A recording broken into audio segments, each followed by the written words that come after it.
Today we're talking about the Kingdom of Rwanda, a land of 1,000 hills.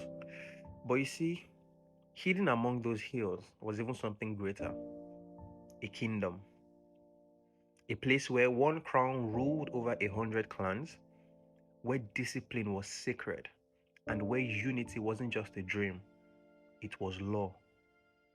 Long before the Europeans came, Rwanda had already built something they claimed to bring order, to bring governance, and to bring a vision of one people under one system. It began centuries ago with Gihanga, the legendary founder. They said he brought fire, he brought iron, and he brought cattle, the three symbols of civilization. From him came Mwami, the king.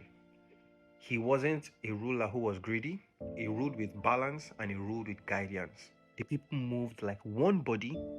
Farmers, herders, and artisans moved like one body.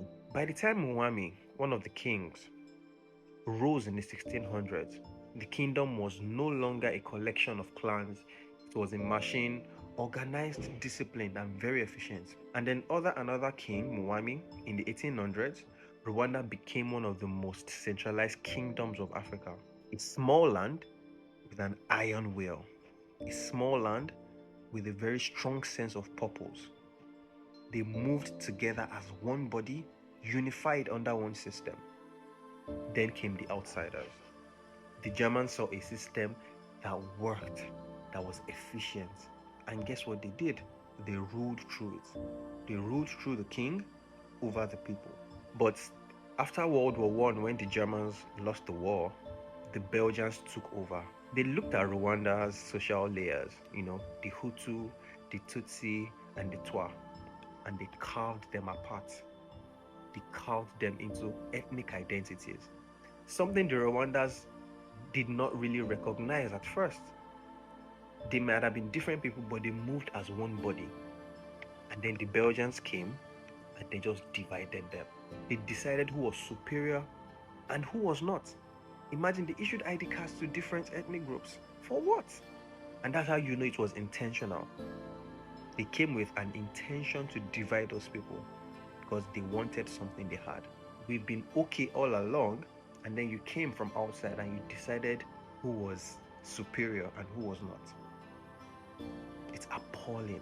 So what had once been flexible became fixed. What had once been unity became suspicion. Rwanda's genocide did not start in 1994. It started the day the systems were weaponized against the people. Yes, look at Rwanda today.